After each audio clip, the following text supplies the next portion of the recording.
Yesterday we went out back to near the border where there's just cars parked up for kilometres and kilometres. So we're just chatting to people essentially fleeing the war, a lot of them women and children.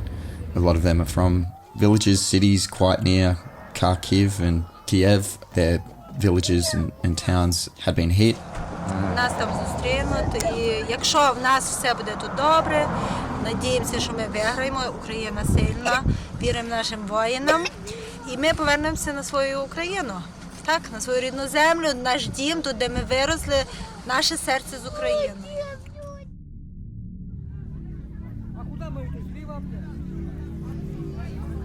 Quite a lot of tension, as you can imagine, with people wanting to get forward. Probably not enough Ukrainian border guards to actually maintain, as much order as they can. I mean, people were behaving themselves the best they can, and the Ukrainian guards were doing the best they can. But as you can imagine, just really kind of tense scenes. The other thing that has struck me is the amount of recent migrants to Ukraine that are among the refugees at the border. It seems to me like a significant number.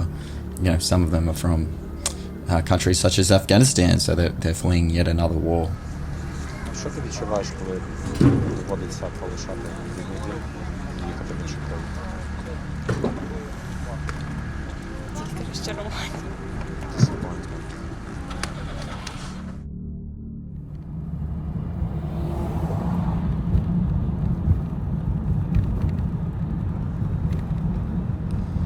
We've just arrived at a military police centre which was targeted by Russia last night. Multiple buildings are completely destroyed. There's debris everywhere. Ukrainian military are already beginning the clean-up effort, shoveling all kinds of debris from out of the ground. There's just debris, damage everywhere you look, craters in the ground. A park opposite the military police centre doesn't resemble a park anymore. There's no sense of greenery, literally ash flowing through the air, and a sense of burning very much fills your nostrils still. Just burnt trees and branches now fill this park.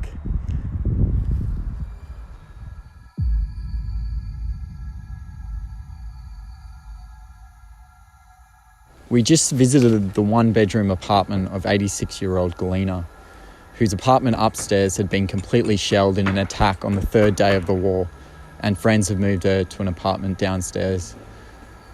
She said to us to stop this war.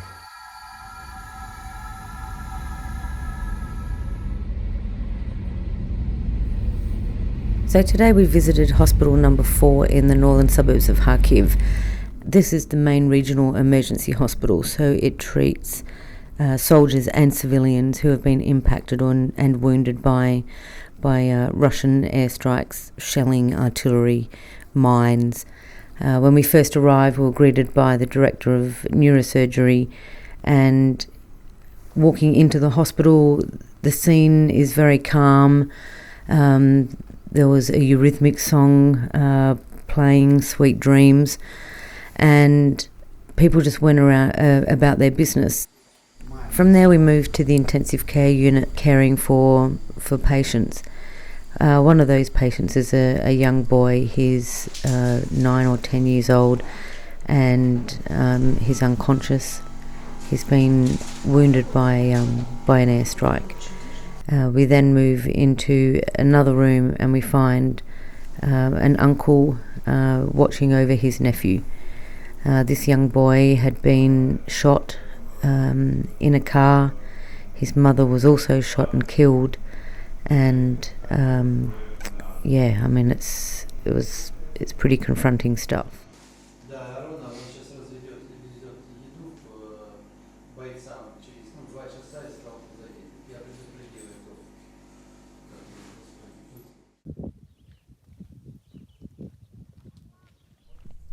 I'm at a village east of Kiev, which was the scene of a major battle just a few days ago. A Russian tank and armoured vehicle was destroyed by Ukrainian forces, killing 6 Russian soldiers. Ukrainian emergency services workers are now just beginning to retrieve the 6 Russian dead bodies.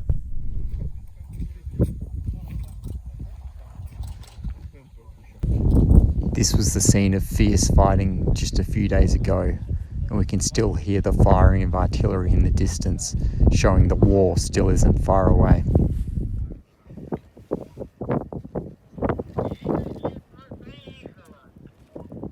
Just ahead of where the tank sits, Ukrainian forces completely bombed a bridge as both sides sought to advance their positions.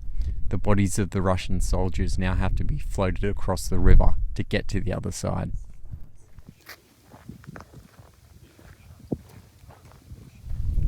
Apparently, the two sides have come to a deal. A trade is being made.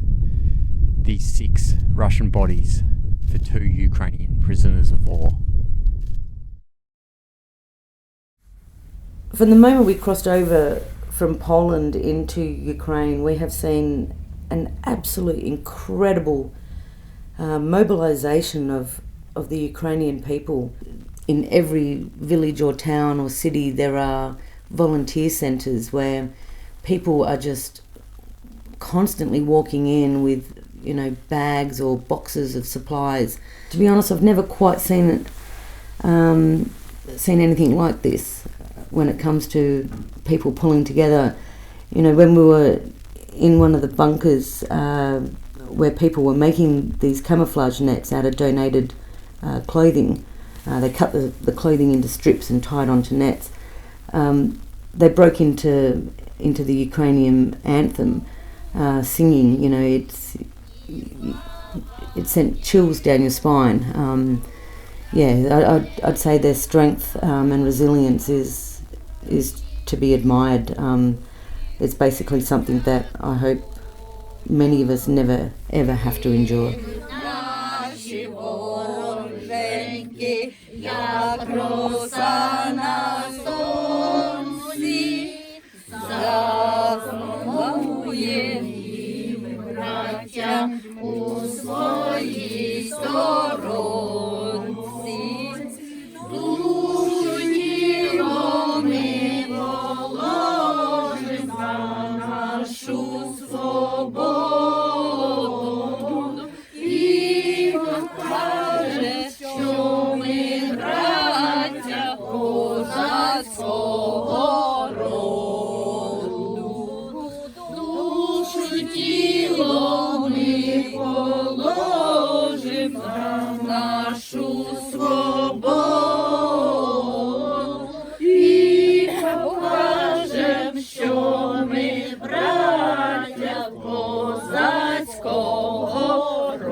Слава Україні! Героям слава! Слава нації! Смерть ворогам! Україна! Понад усе! Україна! Понад усе! Україна! Понад усе!